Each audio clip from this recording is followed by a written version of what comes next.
Ilagay natin guys ang ating manok. Ngayon po guys ay maglagay po ako ng chicken powder.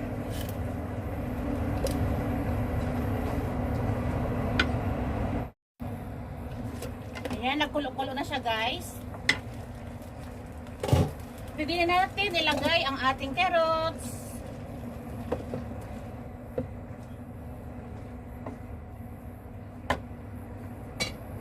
Takpan lang natin saglit guys. At pwede na natin ilagay ang ating cabbage.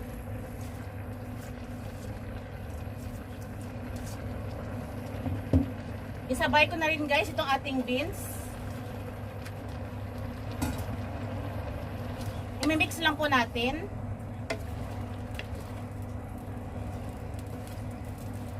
Ayan guys, i-mix lang po. Panghalo-halo lang po. Ayan. Tapos, tip 8.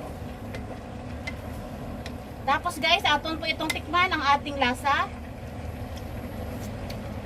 Sarap ang lasa guys. Insakto lang ang timplada. Kaya itong sahog natin na nilagay guys ay luto na. Kaya iset aside po natin ito. Ngayon po guys, ang sabaw po niya dito ay atin pong pakuluan at lagyan ng ricados. Ayan, lagyan natin ang chicken powder. Lagyan ko guys ng soy sauce. Lagyan ko guys ng paminta. At saka lagyan ko siya guys ng dark soy sauce.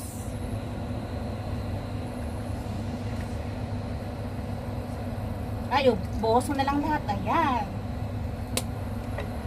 Tsaka imimix lang po. Pag kumulo na guys, itong gi-separate natin na sabaw, ay pwede na ilagay itong ating bihon na binabad po natin ito saglit na para ay hindi po ito siya madurog.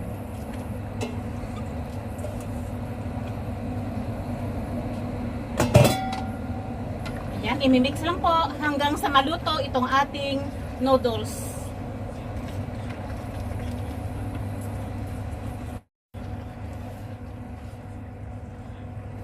Ganituhin natin siya guys para magkalat ito at madali siyang maluto. Ganyan lang siya guys hanggang sa matuyo ang sabaw. Ayan, ngayon wala na ang sabaw.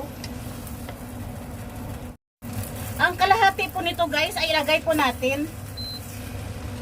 Ayan, para ang kalahati ay atin itoppings mamaya. Ayan. I-mix lang po natin guys.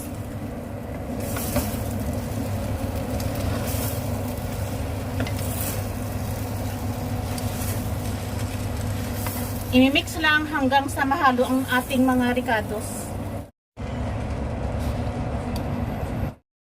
Ngayon po guys, ilagay natin ang toppings dito sa gilid.